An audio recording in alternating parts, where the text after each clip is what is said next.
Hello student, I am Ramakant Sharma and आज हम BSc first year के इस वीडियो में कोशिका की संरचना का अध्ययन करेंगे। सामान्य संरचना का सिर्फ हम एक डायग्राम बनाएंगे और उसके बेसिस पे डायग्नोस करेंगे या उसके बेसिस पे देखेंगे कि कोशिका की संरचना किस प्रकार की होती है।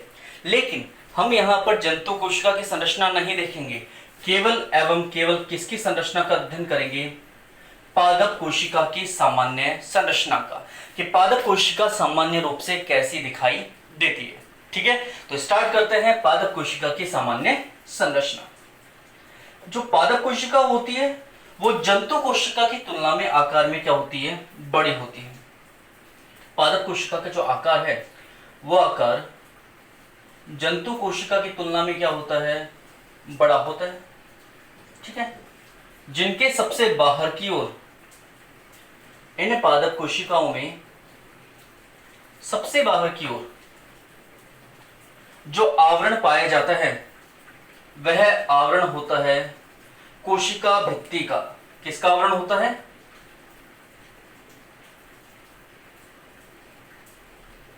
कोशिका भित्ति। इंग्लिश में कहते हैं सेल वॉल। और ये जो कोशिका भित्ति होती है, यह कोशिका भित्ति मुख्य रूप से प्राथमिक, द्वितीयक एवं तृतीयक भित्ति के रूप में उपस्थित होती है और आपस में दो कोशिकाएं आपस में मध्य पटलिका के द्वारा क्या होंगी? संयोजित होंगी। और ये जो कोशिका भित्ति होगी ये किससे बनी हुई होगी? पादप कोशिकाओं में बनी हुई होगी सेलुलोज से। किससे बनी हुई होगी? सेलुलोज से। कवक होगा तो किसकी बनी हुई होगी? काइटिन की बनी होगी। किसकी बनी हुई होगी? काइटिन की बनी हुई होगी। और अगर शैवाल होगा तो उसकी कोशिका भित्ति बनी हुई होगी सेल्यूलोज अथवा पेक्टिन की। ठीक है, लेकिन हम चूंकि यहाँ पर पादप कोशिका देख रहे हैं, अतः इस पादप कोशिका की कोशिका भित्ति किससे बनी हुई है? सेल्यूलोज से। ठीक है, अब इन कोशिका भित्ति में छोटे छोटे क्या पाए जाते हैं? गर्त पाए जाते हैं। क्या पाए जाते हैं? छोटे छोटे गर्त पाए जाते हैं। इन गर्तों के द्वारा क्या होता है? पदार्थों का आदान प्रदान। इन्हें प्लाज्मोडेस्माटा कहा जाता है। क्या कहा जाता है इन्हें? प्लाज्मोडेस्माटा। प्लाज्मोडेस्माटा जो कि डेस्मोसोम से भी संबंधित होते हैं। ठीक है, ये हो गए प्लाज्मोडेस्माटा। अब इनके नीचे की तरफ एक और पतला आवरण उपस्थित होता है। ये जो पतला आवरण है, यह पतला आवरण कोशिका झिल्ली कहलाता है। क्या कहलाता है? कोशिका झिल्ली। इसका मतलब कोशिका भित्ति के नीचे जो पतला आवरण होगा वो किसका होगा? कोशिका झिल्ली का। किसका होगा? कोशिका झिल्ली का। इसे इंग्लिश में कहते हैं सेल मेम्ब्रेन। क्या कहा जाता है इन्हें? Cell membrane. और ये जो सेल मेम्ब्रेन होती है, यह सेल मेम्ब्रेन प्रोटीन एवं लिपिड के द्वारा निर्मित होती है। किस किस से बनी हुई होती है? प्रोटीन एवं लिपिड से बनी हुई होती है। ठीक है, जिसके द्वारा पदार्थों के आवागमन का क्या किया जाता है? नियमन किया जाता है। उसके बाद पादप कोशिका के मध्य में एक बड़ी रिक्तिका पाई जाती है। ये क्या है? पादप कोशिका के मध्य में एक बड़ी रिक्तिका। इसे इंग्लिश में वैक्यूल कहा जाता है। ठीक है, और ये जो रिक्तिका होती है, इसकी जो ये बाह्य झिल्ली है, इस बाह्य झिल्ली को कहा जाता है टोनोप्लास्ट। क्या कहा जाता है? टोनोप्लास्ट। जो कि पादप कोशिका के केंद्रक में ये बड़ी रिक्तिका है, इस कारण केंद्रक कभी बीच में नहीं होता, अपितु पार्श्व में, मतलब साइड में खिसक जाता है। तो इसका जो केंद्रक होगा वो कहाँ खिसका हुआ रहेगा? साइड में खिसका हुआ रहेगा। ये इसका केंद्रक हो जाएगा और ये हो जाएगी केंद्रक झिल्ली। ये केंद्रक झिल्ली है, इसके अंदर केंद्रक द्रव्य भरा हुआ है और ये जो संरचना है ये संरचना हो जाएगी केंद्रिका। ठीक है, ये जो संरचना होगी ये हो जाएगी न्यूक्लियोलस या फिर केंद्रिका। ये केंद्रक हो गया, और ये वाली जो संरचना होगी ये केंद्रिका होगी। इसके अंदर भरा हुआ है केंद्रक द्रव्य। इसी केंद्रक झिल्ली से जुड़ी हुई एक नलिकाकार संरचना उपस्थित होती है। इस नलिकाकार संरचना को कहा जाता है ER। क्या कहा जाता है? ER। ER का मतलब है अंतः प्रद्वयी जालिका, एंडोप्लाज्मिक रेटिकुलम। ठीक है, तो ये है अंतः प्रद्वय जालिका, जिसकी खोज किस वैज्ञानिक के द्वारा की गई है? पोर्टर नामक वैज्ञानिक के द्वारा। पोर्टर नामक वैज्ञानिक के द्वारा जिस अंतः प्रद्वय जालिका की खोज की गई थी वह दो प्रकार की होती है। एक होती है चिकनी अंतः प्रद्वय जालिका, जिसे स्मूथ एंडोप्लाज्मिक रेटिकुलम भी कहते हैं, और एक होती है खुरदरी अंतः प्रद्वय जालिका, मतलब रफ एंडोप्लाज्मिक रेटिकुलम। ठीक है, तो दो प्रकार की अंतः प्रद्वय जालिकाएं होती है।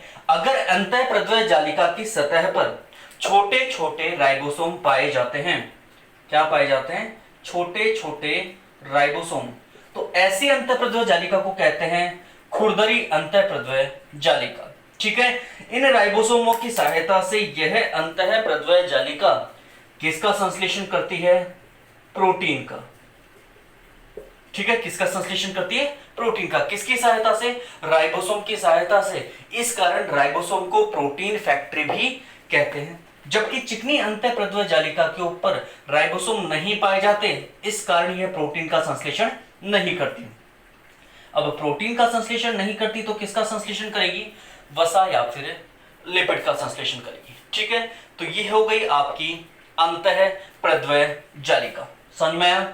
ठीक है, खोज किसने की है? पोर्टर नामक वैज्ञानिक ने। कितने प्रकार की होती है? दो प्रकार की, चिकनी अंतः प्रद्वय जालिका और खुरदरी अंतः प्रद्वय जालिका। खुरदरी जो अंतः प्रद्वय जालिका होती है वो किसके संश्लेषण से संबंधित है? प्रोटीन के। चिकनी अंतः प्रद्वय जालिका किससे संबंधित है? वसा या लिपिड के संश्लेषण से। खोज किसने की? अंतः प्रद्वय जालिका। और इस नलिकाकार संरचना को जो केंद्रक झिल्ली से जुड़ी हुई है क्या कहते हैं? अंतः प्रद्वय जालिका या फिर ER, एंडोप्लाज्मिक रेटिकुलम। ठीक है, यह अंतः प्रद्वय जालिका यहां केंद्रक झिल्ली से प्रारंभ होकर के कोशिका झिल्ली तक भी फैली हुई हो सकती है। अब ये जो होती है सबसे ज्यादा लंबाई में पाई जाती है, इसलिए अंतः प्रद्वय जालिका को कोशिका का कंकाल भी कहते हैं। क्या कहते हैं? स्केलेटल ऑफ सेल, कोशिका का कंकाल। ठीक है, इसके अलावा इसी कोशिका के अंदर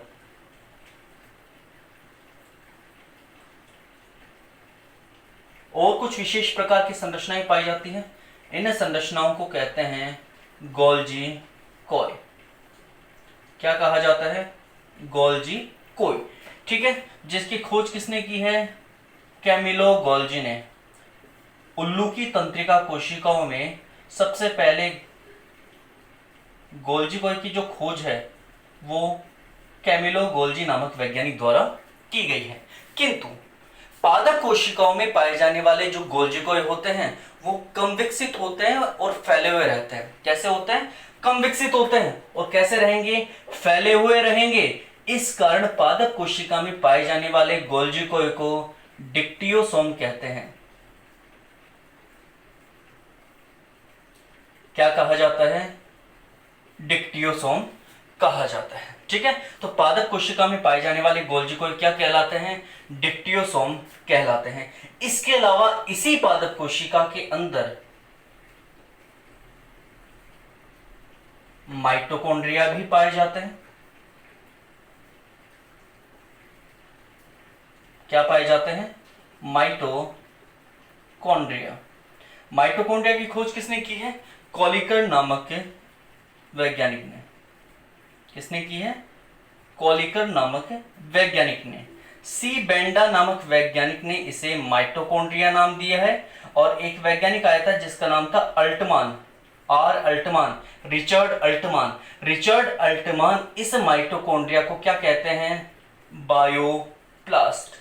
तो माइटोकॉन्ड्रिया से संबंधित 3 वैज्ञानिकों के नाम आते हैं। पहला आता है कोलिकर। कोलिकर ने क्या किया, माइटोकॉन्ड्रिया की खोज की है। ठीक है, माइटोकॉन्ड्रिया नाम या सूत्र कणिका जो नाम है हिंदी में वो किसके द्वारा दिया गया है, सी बेंडा के द्वारा।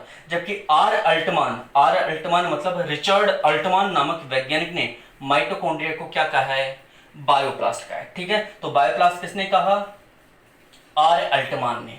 माइटोकॉन्ड्रिया सूत्र कणिका नाम किसने दिया, सी बेंडा ने। जबकि माइटोकॉन्ड्रिया की खोज किसने की, कोलिकर नामक वैज्ञानिक ने। ठीक है, माइटोकॉन्ड्रिया को कोशिका का क्या कहते हैं, पावर हाउस मतलब शक्ति ग्रह, क्योंकि इसमें 2 प्रकार के चक्र पाए जाते हैं। कौन कौन से, एक होता है क्रेब्स चक्र और एक होता है ईटीएस, इलेक्ट्रॉन ट्रांसपोर्ट सिस्टम। ये 2 प्रकार के यहाँ पर विशेष चक्र होते हैं जो एटीपी निर्माण में क्या करते हैं, सहायता करते हैं, एटीपी का क्या करवाते हैं, निर्माण करवाते हैं। इस कारण सर्वाधिक मात्रा में जो ऊर्जा होती है वो इसी माइटोकॉन्ड्रिया में बनती है। इस कारण माइटोकॉन्ड्रिया को क्या कहते हैं, कोशिका का शक्ति ग्रह। ठीक है, इसके अलावा पादप कोशिका में प्रकाश संश्लेषण के लिए कुछ संरचनाएं और पाई जाती हैं। इन संरचनाओं को हरित लवक कहा जाता है। क्लोरोप्लास्ट कह दो या फिर हरित लवक कहा जाता है। ठीक है, हरित लवक क्या है, वे लवक जो किस रंग के होंगे, हरे रंग के, उन्हें क्या कहा जाएगा, हरित लवक। किस रंग के होंगे, हरे रंग के। ठीक है, शिम्फर नामक वैज्ञानिक के द्वारा इनके बारे में बताया गया। तो हरित लवक जो होंगे वो किससे संबंधित होंगे, प्रकाश संश्लेषण से।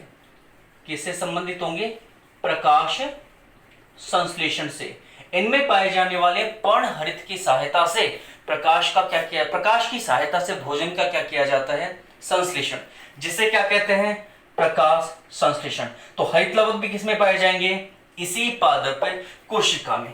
किंतु इस पादप कोशिका में 2 चीजें क्या हैं, अनुपस्थित है। ठीक है, ज्यादातर जो कोशिकाएं होती हैं, जैसे जंतु कोशिकाएं होती हैं, उनमें तारक काय पाया जाता है, किंतु पादप कोशिकाओं में तारक काय जो होगा, तारक काय यानी कि सेंट्रोसोम, वो क्या होगा, अनुपस्थित होगा। तारक काय नहीं पाया जाएगा और ना ही पादप कोशिकाओं में क्या पाया जाएगा, लाइसोसोम। तो 2 ऐसे कोशिकांग हैं जो पादप कोशिकाओं में नहीं पाए जाते हैं। ठीक है, किंतु अगर हम बात करें निम्न वर्गीय पादपों की, यानी कि निम्न स्तरीय पादपों की अगर बात करते हैं तो उन पादपों में तारकाय देखा जा सकता है, लेकिन उच्च वर्गीय पादपों के अंदर तारकाय नहीं पाया जाता है। लेकिन यहां पर लाइसोसोम के स्थान पर छोटी छोटी और कुछ विशेष संरचनाएं पाई जाती हैं जिन्हें पेरोक्सिसोम कहा जाता है। क्या कहा जाएगा, पेरोक्सिसोम कहा जाएगा, जिनकी खोज भी किसके द्वारा की गई है, डी डोवे के द्वारा।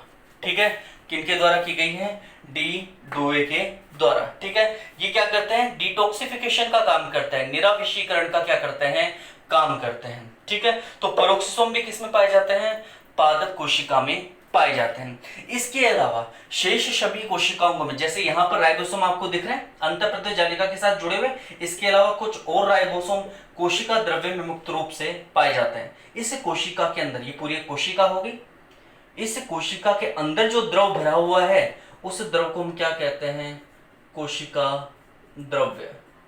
क्या कहते हैं इसे, कोशिका द्रव्य कहा जाता है। ठीक है, तो ये है एक प्रारूपिक पादप कोशिका की संरचना। ठीक है, सबसे पहले प्रारूपिक पादप कोशिका में क्या आ रही है, कोशिका भित्ति। यहां पर एक इंपॉर्टेंट क्वेश्चन बनता है कि इस कोशिका भित्ति की खोज किसके द्वारा की गई है।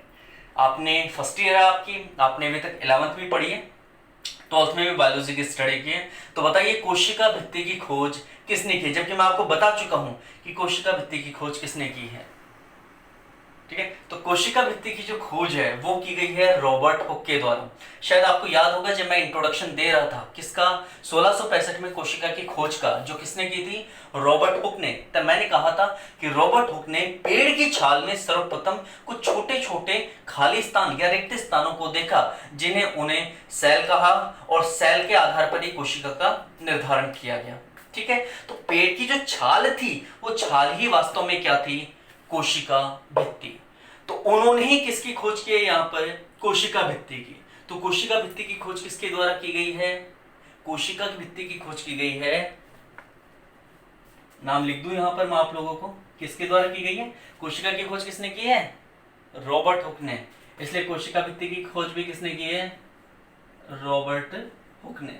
ठीक है, ये आप ध्यान रखना। कोशिका भित्ति जो पादप में होगी वो किसकी बनी हुई होगी? सेलुलोज की।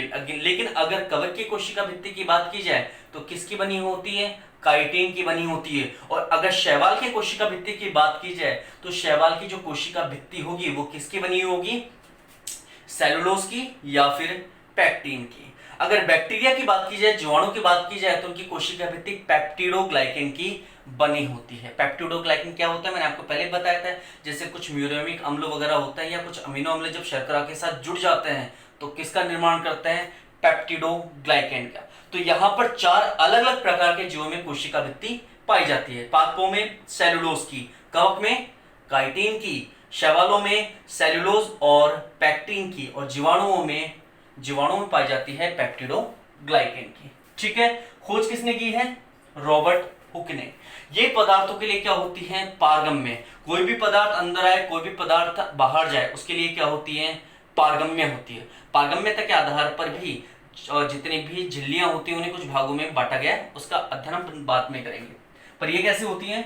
पारगम्य होती है, जिनके बीच में छोटे छोटे क्या पाए जाते हैं? गर्त पाए जाते हैं, जिन्हें क्या कहा जाता है? प्लाज्मोडेस्माटा। और ये प्लाज्मोडेस्माटा डेस्मोसोम नामक संरचनाओं से क्या होते हैं? संबंधित होते हैं।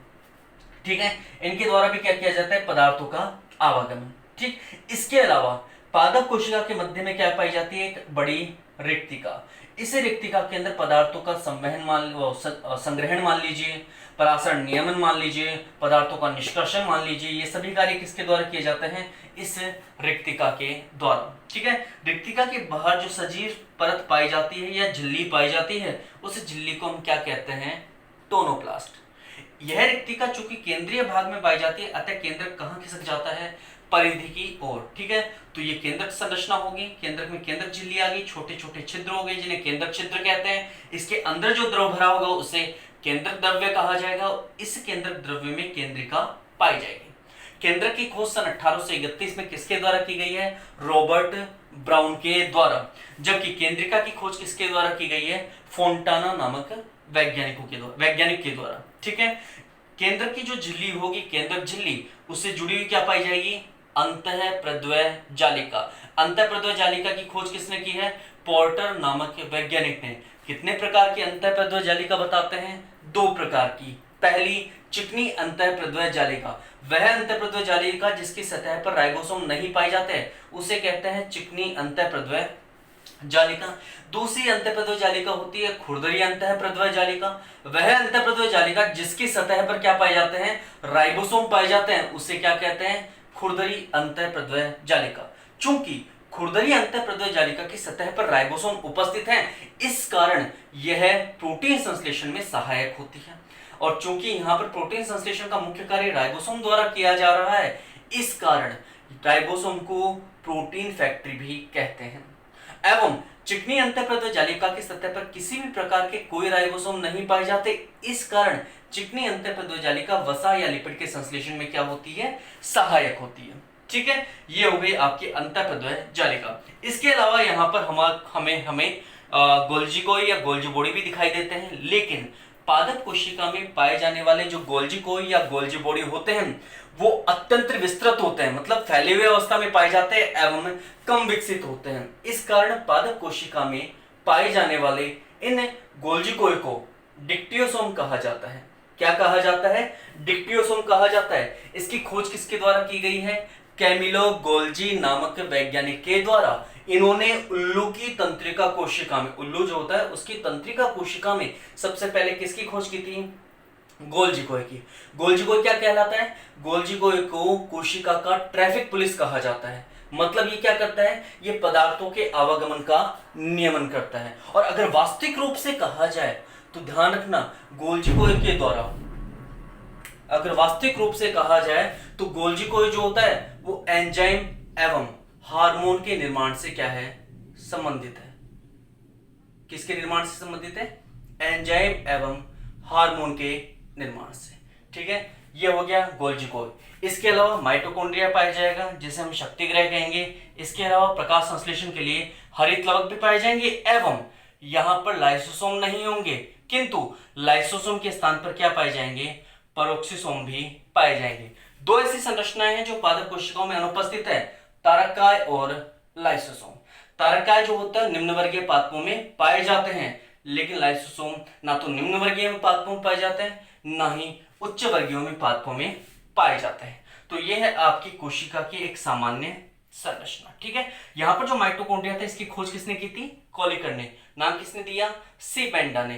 तो फिर अल्टमान ने क्या किया था, अल्टमान नामक वैज्ञानिक ने इसे क्या नाम दिया था, बायोप्लास्ट। क्या नाम दिया था, बायोप्लास्ट। ठीक है, एक विशेष बात और मेरे दिमाग में आ गई इसलिए मैं आपको बता देता हूं कि राइबोसोम जो होते हैं अंतःप्रद्रव्य जालिका की सतह पर जुड़े हुए हैं। जैसे ये अंतःप्रद्रव्य जालिका की सतह हो गई, इसी सतह पर कौन जुड़े हुए हैं, राइबोसोम। ठीक, किस प्रोटीन के द्वारा जुड़े हुए होते हैं, उस प्रोटीन का नाम है राइबोफोरिन। जिस प्रोटीन के द्वारा राइबोसोम अंतःप्रद्रव्य जालिका की सतह पर जुड़े होते हैं उस प्रोटीन को क्या कहा जाता है, राइबोफोरिन। क्लियर। चलिए, ये होगी कोशिका की सामान्य संरचना। अब हम स्टार्ट करेंगे हमारे कुछ विशेष प्रकार की कोशिकाएं और कोशिका से संबंधित इन अवयवों को, जैसे कोशिका झिल्ली, कोशिका भित्ति, इन सभी को करेंगे प्रारंभ। ठीक है, नेक्स्ट वीडियो से। चलिए, कोशिका की संरचना हो गई आपके लिए समाप्त। ठीक है, थैंक यू।